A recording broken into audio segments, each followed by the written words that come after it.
Good afternoon and welcome to this Disruptors session on using data to fuel your transformation, sponsored by Bespoke M&A. I'm Ben Ormsby, I'm the Yorkshire editor of thebusinessdesk.com, and today I'll be chairing this discussion. Big data, algorithms and AI, they're often more discussed than they are understood, but they can be transformational for businesses of all sizes, powering change and exponential progress. So over the next 40 to 45 minutes, we're going to try and lift the lid on what's next with regards to data, share how and why it has such a disruptive influence on businesses, and why it's at the heart of ensuring that you're ahead of the competition as you move forward with your business. So first of all, a quick bit of housekeeping.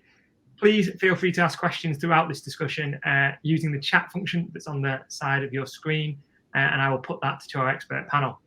Now, onto our expert panel. If I could ask you all to introduce yourself and give a brief answer to the question, every business is focused on utilising data. What are the challenges facing businesses as they go to do this and utilise the data? So we'll start with you, Matthew, please. Hi, I'm Matthew Lee. So I'm Managing Director and founder of Bespoke M&A. So for those of you that don't know us, we work with fast-growing SMEs to help develop their infrastructure, such as forecast models, data analytics platforms to help them become more successful and really understand their strategy. We also work with them as part of a sales process to really leverage that data to maximise the outcome. So in terms of the question, one of the key issues that we find with businesses is actually they've normally got a lot of data already, but maybe they're not using it, in a way that's useful or best for them. And one of the reasons for that is typically because the data sits in numerous systems. So, for instance, you might find the sales team use a CRM system for their pipeline and future orders, whereas the finance team use a different billing system to actually invoice those customers. So, if you wanted to say, well, what typically happens is they'll put in the data in different ways. So you might find the sales team calling customer A, the finance team calling customer 1. So that becomes an issue when you want to analyze that data then, because the relationships aren't knitted together. So that makes it challenging. Whereas if you take something like a data analytics platform, what that allows you to do is map those relationships. So you can tell it, customer A is the same as customer 1, and suddenly you can pull all of those data sources together to slice and dice and analyze it. So that's one of the key issues.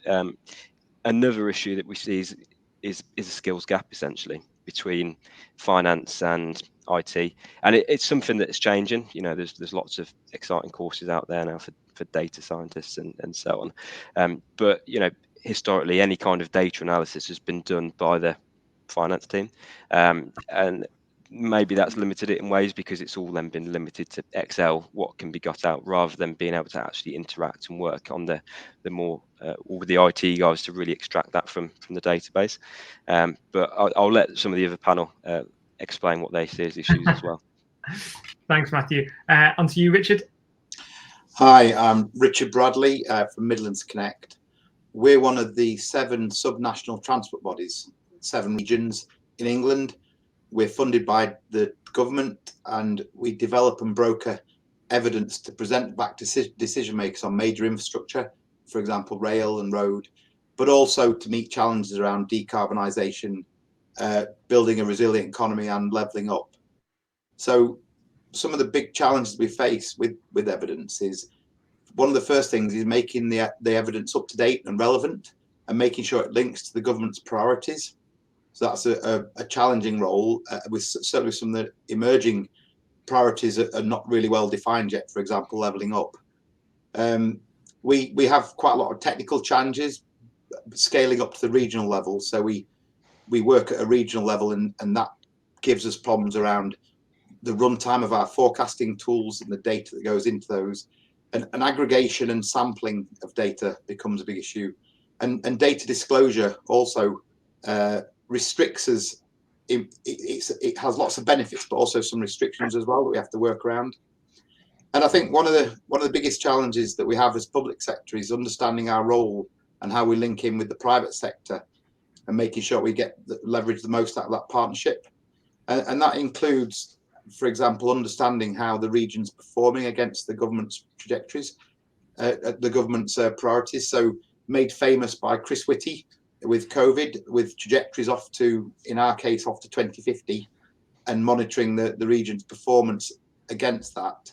And I guess probably one of the biggest challenges we face is winning the war for truth and getting the public's trust in how can enable behavioural change to sort of steer the ship and help decision makers make better informed decisions. So thank you. Perfect. Cheers, Richard. And you, Sarah?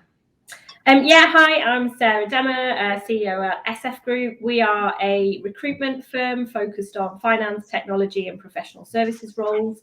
And I think my view around the challenges around data would be the interface through which we interact with it. So Matthew mentioned earlier that most businesses and finance functions are used to using Excel, and that's very limiting, whereas businesses that get really deep into data and really use it in a way that generates some insights are typically doing it through Tableau, through PowerBI, through Google Data Studio, all sorts of other types of interfaces. And these look very different. They're three-dimensional. You can cut data in all sorts of weird and wonderful ways. It's very visual. And it's almost like 10, 15 years ago when we all got used to looking at the world through a smartphone rather than a black and white Nokia. That bit strong to call it a revolution, but that change is happening in workforces, in finance functions, in the teams that need to be interacting with this data. And before they even learn how to get to the point of analysing, using it in an intelligent way, getting the insights from it, they're learning how to interact with this new screen that they've never encountered before, and it can be quite disorientating until they've gone through the other end of it. So there's a real skills transfer happening before we're even ready to make the most of what the data can do for us. Fantastic. And then same question to you, Farid. Hi, everyone. I'm Professor Farid Meziane, and I'm the head of the Data Science Research Center at the University of Derby. So the Data Science Research Center has been around for, I think, the last 4 to 5 years. I have taken over the last 14 months. As you would expect as a university, we are training the first generation of data scientists.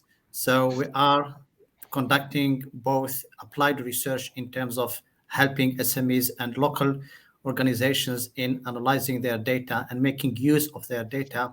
And at the same time, we are also involved in developing state-of-the-art algorithms, platforms for data science.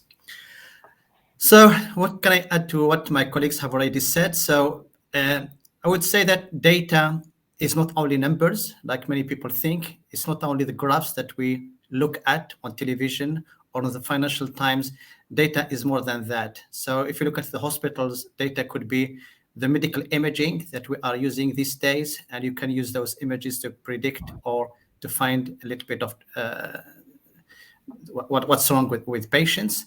So it can help in diagnosis. Data can be the text that we are reading, so the newspapers. So a lot of data is available, but maybe in a textual manner. So having someone who can understand all this is quite challenging. So I would put probably my challenge number 1 being the resources. And by resources, I mean having specialists that can do more than what Excel can do, or the basic algorithms that are available these days on the market.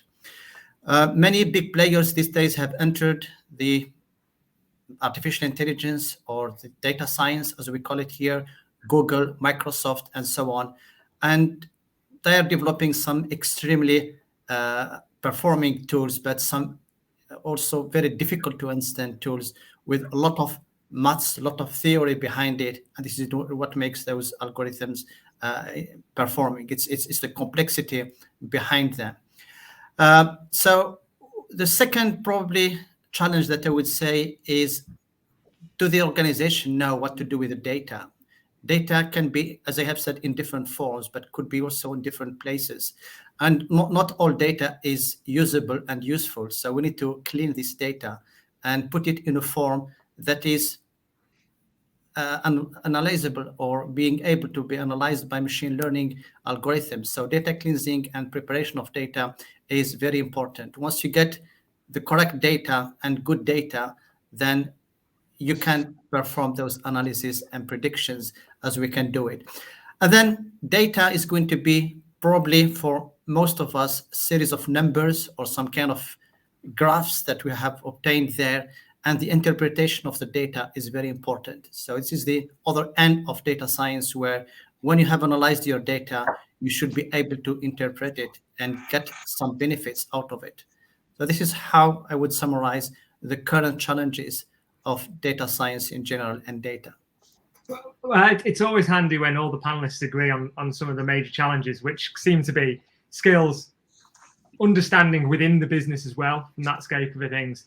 And they were the two big standouts for me. And I guess, so taking that though, to persuade businesses to invest in the skills, invest in the people, invest in the software, Sarah, that you talked about, we have to be able to understand what the impact that data can be. So how important or how transformational can data be if you harness it correctly? What ways have you seen businesses really perhaps flourish? Matthew, I can see you nodding your head, so I'm going to go to you. Yeah, absolutely. I mean, we're always trying to find more insight, particularly if we're, it's a sales process and you want to emphasize the key USPs, but equally from that running the business point of view and just making it more successful. So harnessing it really allows you to do that. But we typically work at the stage where data has been collected, and we use platforms such as PowerBI, which I know Sarah had mentioned. So the reason we quite like that is it allows you to have dynamic ability to analyze KPIs, for instance. So traditionally what you'd see at a board meeting or a board level is a board pack, which has got all sorts of, say, KPI analysis, but it would be what I would call a fixed analysis. So, you might see one particular cut of sales or one particular cut of margin. And if there was an unusual trend in there, for instance, you wouldn't be able to then go any further without doing another piece of work. What these platforms allow you to do is have dynamic analysis. So you can suddenly go from a sales level through to a company level, through to a region, to a product, to a sector, to a customer. So there's a huge amount of detail that you can go to, but at a click of a button. So while it's visualized, so you can see the trends, you've got the ability to drill into it and get your arms around it. So that becomes quite powerful then from a board level, because you can make better decisions. Is it a particular area or growth area that you see the trend coming and think, well, we really want to maximize that? Or actually, is it something going the other way and think, well, that's not quite going to plan? Why is that? Or do we want to exit that area?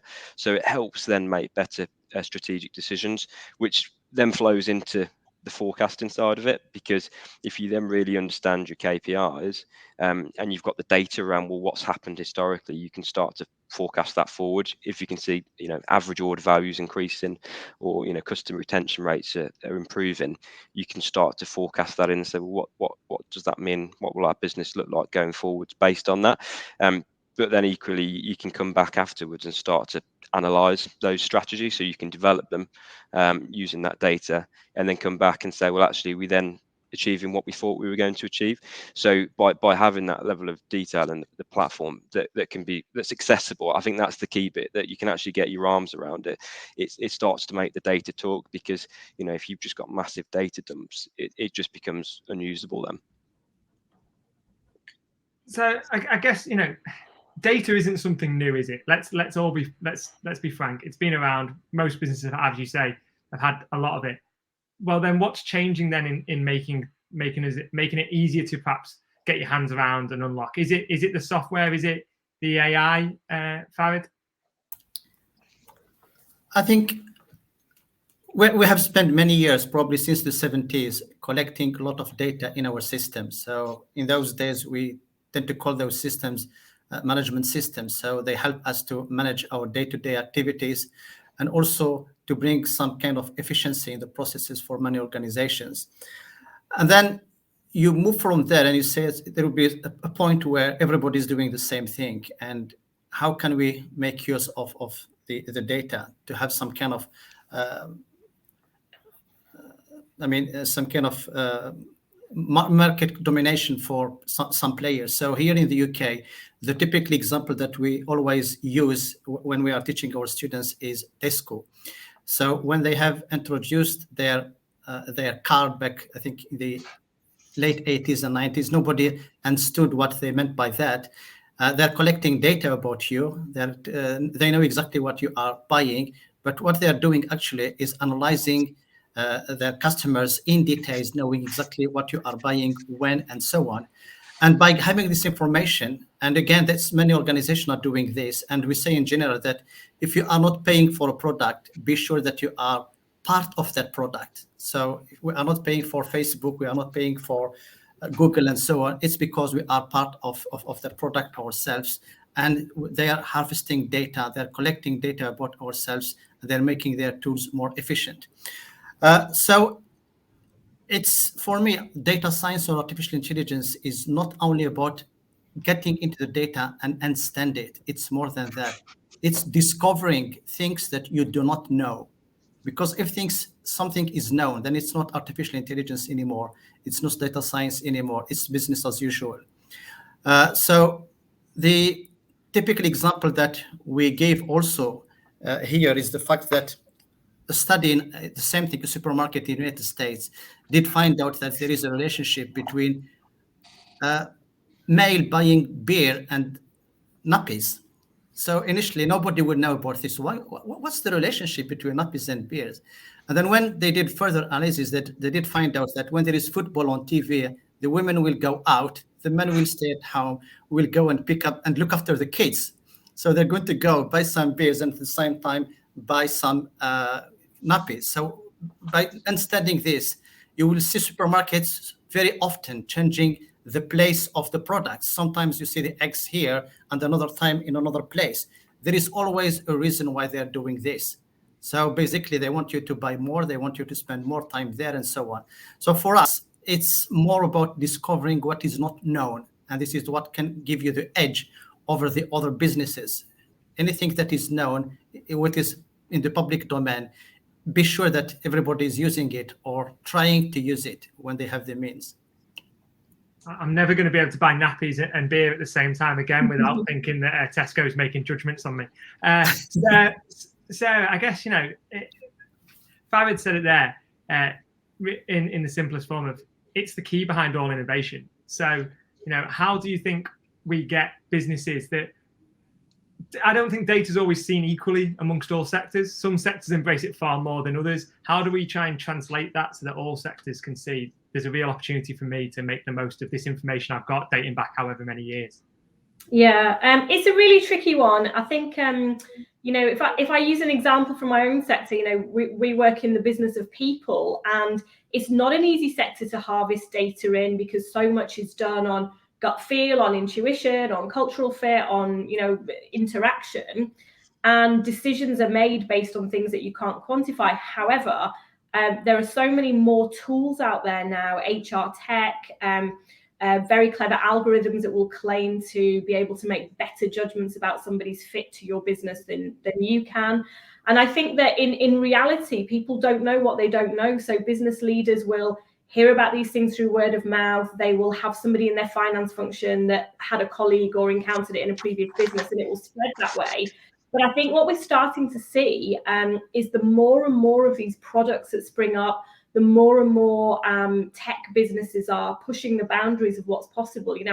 I heard an example a while ago that a business claiming that they can look at your Spotify playlist and determine whether you will be the right fit for a certain role or not. Now, how they do that, I don't know. And the accuracy of it, I can't attest to. But I think the more of these that spring up, and there will be some that are incredibly intelligent and are really powerful, they will help businesses to make these big leaps forward. And I think as business leaders, we have to keep our mind open.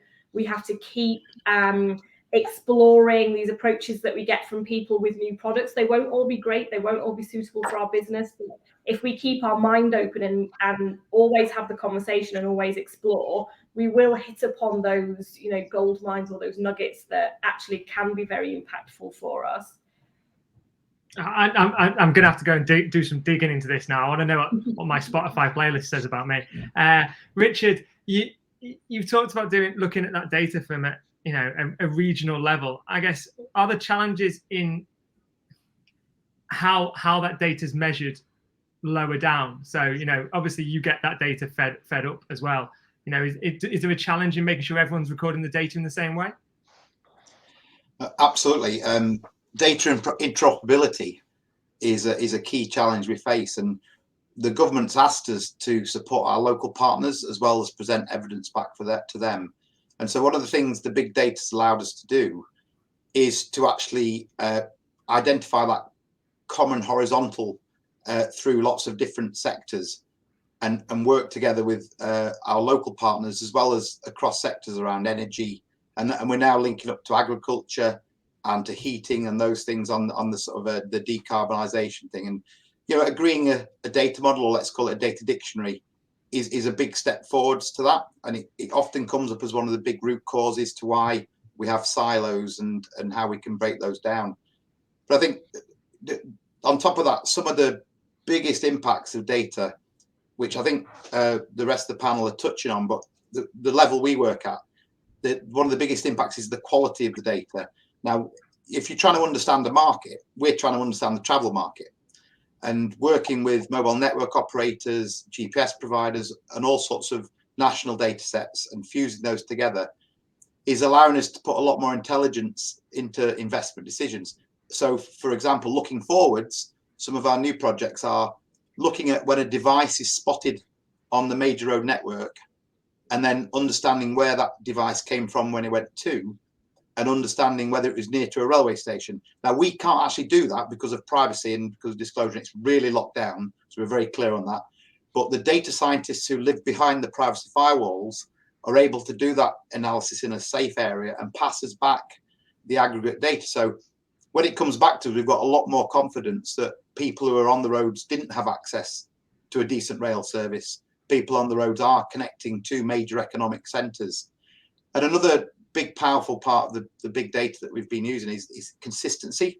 So we're only really using data sets which are now consistent at the sort of Great Britain level, and that's temporally and spatially consistent.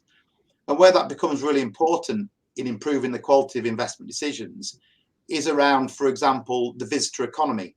So we know that some places have a travel market which is, you know, focused on the summer months. And that's where a lot of their problems. So if we try and do an annual average, we kind of dilute their problems, and you can't see the benefit of doing something. So to be able to do a summer month and to do that consistently across as Skegness as we would do in Malvern down the southwest, those sort of parts of the Midlands, is really important, because we've got to make sure that we're meaning something to all Midlanders and we're treating everybody consistently.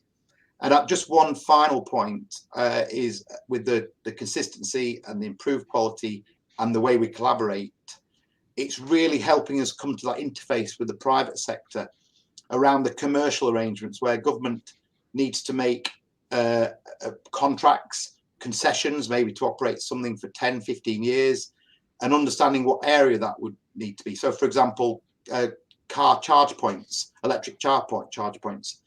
To actually do it over a wider area for a longer period, we can help understand that commercial model so that the charge point operators will take on the good sites as well as the bad sites, including working with the electricity distribution network operators to make sure the power's there for the electric vehicles. So all that is being enabled through all these big data sources. So I'm fascinated by the idea of collaboration, because I think, you know, Farid's there at the University of Derby. They're training the next generation of data scientists. You know, where Matthew, Sarah, you've both said actually the thing that businesses are struggling with is getting those people through the doors. Perhaps it's not a career that people think about when they're thinking about a role in business. You know, how important is collaboration with the public, the private sector, the education sector, to ensure that we have those people ready to let the economy flourish and grow and let that transformational impact happen? Does anyone want to have a go at that one? Go on. So skills is a big issue for us that we keep identifying. And so we've been putting quite a lot of effort into what the green economy might mean and how we measure the skills needed. So one of the things we've started doing is employing an enterprise architecture. And so we can link down from the government's priorities, so 78% reduction in carbon by 2035, those sort of things, as motivations, and then link those into capabilities. Now, when we drill down into those capabilities, let's say the storage tank for hydrogen, we can then start adding skills to that. So if we were operating 50 hydrogen trucks or 1,000 hydrogen trucks in the Midlands, what skills would we need? So we're using the data we're gathering from the supply chain to put into those models so we can help scale and understand where the government might need to support as we, as the hydrogen and the trucks become more efficient and where the private sector can pick up. And so that collaboration around that enterprise architecture to bring all of the suppliers together around the data also feeds into that data model. So we all understand the data in the same way. And what we're really trying to do with that collaboration is to work together to present back to government what the impact the Midlands is having at the level they set it. So is the Midlands going to hit 78% by 2035? And that's collaboration. That's across all silos, many different parts of the supply chain as well as public sector. And again, taking it back to that siloed approach that we talked about at the start, it being perhaps the proviso of the finance department or the sales department, some of this data handling. How do we ensure that data is viewed organization-wide rather than just function-wide? I guess, Matthew, you said that's been a challenge you've seen there. How do you think you can address that? Or how can businesses address that going forward? Yeah, I think it fundamentally comes back to the strategy in terms of, where are they going, what do they want to do, and therefore how do they leverage it, and therefore what part does data play in it. Now it is a challenge because essentially there's a bit of that void between finance and IT, and there are people being trained and coming through, but there is that time lag before they've got the experience, they've come through to suddenly they're at that senior level. So it's not uncommon to see businesses that have got some expertise, is it in Power BI or something else, but are they more junior individuals that they've got some skills and they're kind of thrown at it, but it isn't perfect at the moment. So I think the more collaboration, the more understanding at that board level of what is out there, what can be used, whether it's collaborating with universities, perhaps getting people in on placements almost as a safe way to understand what skills are out there, what can be done. Is it working with consultants, people like ourselves, and we say, well, actually, have you thought about this is the art of the possible, or whether it's attending talks like this where people are talking about data and how it's used and so on, to really get that idea of, right, that's what's out there, therefore if we use data in this way, this will really turbocharge our strategy and our growth. So it's really getting the board switched onto it to get it into the strategy, because fundamentally it will come from the top. Sarah, you're nodding. Is there anything you wanted to add? Yeah, I was just thinking, one of the ways that I've best seen data be adopted across parts of a business that you don't necessarily expect it in is when somebody's turned up and shocked them with something, shown them a cut of data that makes them go, that's not my business, and then you say, yes, it is, or show them it comparing two things that they didn't realize were correlated. There's so many ways that even small amounts of data can shock. And when somebody's had even just that one exposure to having their eyes opened about the power of the data, their desire to then go, scuttling through all of the data that's available suddenly increases. And then that engagement comes when they start to learn what the power is. But generally, you need something to jolt them into it in the first place, because they don't know what hidden treasures might be in there until somebody shows them a taste of it. And I guess then, I'm going to ask you all to put on your Mystic Meg outfits and do a bit of future gazing now. So, big data is here to stay, it's certain. But what's next? What do you see as the next big thing that's going to happen there? And perhaps how do you think businesses can best prepare for what's going to come through? I'll start with you, Farid, because you're at the university, so I'm sure you're seeing some of the next generation of things coming forward. I think for me, what we see next is I think I'm just going to add a little bit about what my colleagues have said about collaboration. So collaboration is very important. I think, as I have said at the beginning, this is a field where things change very rapidly and quickly. And within months, you can see 3 or 4 new models coming, outperforming the models that people have already used in the past year or so. So collaboration is nice, but there is an issue here within the field whereby many organizations and companies do not trust in handing in their data. So many of them look at this as being some kind of wealth that they're sitting on. And if they share their data, they're going to lose their either market competitiveness, or they're going to allow someone to get into the details of their business, which sometimes they don't like. And you're going to find yourself that you have the solutions, but the person who holds the data or the organization that holds the data is not willing to share that data with you, and therefore allow them to discover what probably they don't know, or what can improve and make their organization more efficient.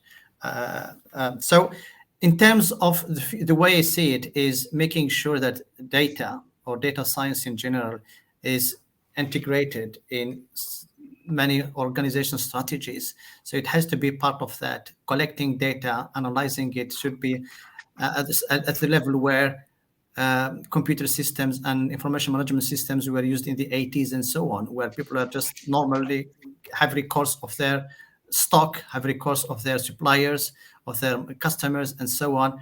And that data should be looked at very often and make decisions or future decision based on the data that they have. So what I say probably here in the future is the normalization of the data science activities within an organization as a normal activity that will be added to what they have currently. And the more understanding we have, the better data we are going to collect, and the better data we have, the better outputs we are going to get. So it's going to be a long process, in my view, but it's something that is going to be done, whether organizations like it or not. That's the next step. And big data is probably just a big word, I would say. So the more you move in time, the more data you are going to collect, and the more big data you are going to have. And therefore, big this year may be small in 10 years' time, may be negligible in 15 years' time. So I would rather prefer to speak about data and making it play a central role within every single organization, whether private or public. Perfect. You know, Matthew, where do you think that data is going to be going, and what is it that you're starting to talk to about with the companies you're working with, is about making sure they're on top of? Yeah, I think the interesting next step is probably more real-time information and the capabilities there. You know, if you look at the analytics platform, the data that's feeding into those, it's direct from systems, for instance. So it's live data, providing your systems up to date. If you think about the typical reporting process that happens within companies, it's normally monthly. It's monthly management accounts, monthly board packs. But there's a lot that goes on between that, and there's a lot that's potentially missed. But if you think you've suddenly got live feeds to all of the data around your company, and the ability of something like an analytics platform is you can get it on a tablet as well as your computer. So you might be out and about and you can quickly go and have a look at some insights, see what's happening, through to not just what's going on in the company, but how do you then translate that and almost give the customers some insight into what they're doing, or what's the benefit for them. And then you can start to use it in meetings with them, rather than, you know, if you think of traditional analysis with Excel and so on, it would be pretty tricky, because you can't pull out a spreadsheet and then do some analysis there and then, because it will take ages. Whereas with an analytics platform, you can just click and there you go, there's the insight, this is what's going on, and you can really show some quick benefits. So I think that's one of the key areas that will start to happen, is more real-time information. What we have seen, I guess, when we've worked with other companies, it's not so much our remit, but machine learning is definitely an area, and it depends on the industry and where it's relevant. But for instance, we've seen it, say, where companies have got a marketing approach. So if you think about typical website SEO, traditionally there's been a person there that's had a look, what are the Google searches, what are the key things, and tried to optimize it. Whereas now there's machine learning that can have a look at what are people actually doing regularly. So it's not just a one-time thing, it's happening continuously, and from what we've seen, actually that can be more effective than a person doing it. So not only if you then not got all of the cost of it, you've got a more effective process, and it's happening continuously, and it's only going to get cleverer as it happens. So there's particular industries where that obviously favors more, but yeah, certain things are definitely starting to have more prominence. So I guess the same one to you. You know, what is it that you're thinking, you know, 3, 4, 5 years time, maybe more? I'm not going to limit you to a time period. You know, are going to be changing things. And I'm always interested in machine learning coming up. But yeah. Yeah, I think that's the one that everyone's picking up on, isn't it? I mean, we've been through the phase where data's been used to, confirm or challenge opinions. It's been used to make processes and decision making more efficient. And it seems that we're moving now into that stage where that wealth of data that's been collected is now starting to predict, whether it's predicting human behavior, it's predicting business challenges, events, changes, it's predicting any number of things that are coming. There's lots of things out there claiming that done right they can do it better than a human, and that's really exciting and scary all at the same time. And I think if we are genuinely at a point in 5 years' time where we've built such a wealth of data and AI that can do that, then we can only imagine what 10 and 20 and 50 years is going to look like, because that's quite a big leap from where we are today. Even though the capability exists, the data can often be flawed and it can be incomplete. And so getting to a point where the data is of a high enough quality and the algorithms and the products are of a high enough quality to actually accurately predict, I mean, that could be transformational for so many industries. Fantastic. And then, yeah, same question to you, Richard. Looking ahead, what are your predictions, and how would you suggest we all prepare? Okay, so if we looked at it from a user experience, and of course I'm from the transport travel industry, the traveller is going to have much greater choice, and the relationship between the public and private sector is going to hopefully allow us to make the best choice with regards to the objectives we're trying to achieve, the cheapest and also the easiest. And it's going to be a seamless customer experience. We are been developing with our partners a broker model for a fair price to pay on public transport. So you'd settle up at the end of the day, a bit like London's ticketing system, but having worked on that in the north, tackling commercial issues in a different way, but it's all behind the scenes in the back office, so that the customer wouldn't see anything of that. And big data has been the key enabler to a lot of these things, and certainly the way it's speeding up and the way it's improving with the introduction of 5G and things like that. We've got this digital mesh that we're all going to be walking around in. That's been around for 10-20 years in my experience. Facebook are picking it up now on this current cycle round called the metaverse. So we really think that's actually going to pick up this time, having hopefully escaped the hype cycle. And so what's the public sector's role in that? How do we make sure that we motivate the private sector by benefits to society and not just profit? So what we're looking towards is a sort of public data infrastructure, a publish and subscribe infrastructure, so Google can plug into it, as well as a local taxi company or local cycle company. And that would allow the people who own the customers with those commercial services to plug in and, using their customer preferences, automatically get a bicycle reserved for them because it's a nice sunny day, and make sure that's there. And the customer will just be looking at their app going, oh, there's my bike, and off we go. So I think that very good price promised seamless experience is what the customer will see, but there's a lot of hard work going on behind that. And that aggregate benefits is where the publish subscribe message board, the public data infrastructure, will be recording at an aggregate level to make sure that we're how we can improve. So what did we do well today and what could we do better tomorrow? And that sort of adaptive kind of system. So that's where I can see the transport, the people moving around in your daily lives, how that will be affected by big data. I think ultimately it's clear that the data. I will take your point, Farid, that we shouldn't call it big, because today's big might be tomorrow's small. Data is here to stay, but it's definitely going to be having a transformational impact on all of our businesses.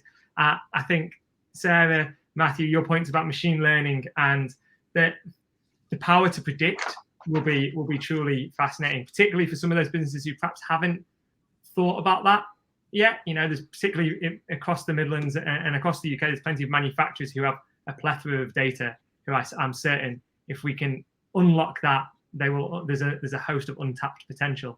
But we could keep talking about this topic all day. So I'd just like to say thank you to the panel, and thank you for sharing your thoughts and time with us today. Thank you to the session sponsor, Bespoke MMA, and there will be a full write-up about this this session on the businessdesk.com in the coming days. So thank you very much, everyone, and I hope you have a good day.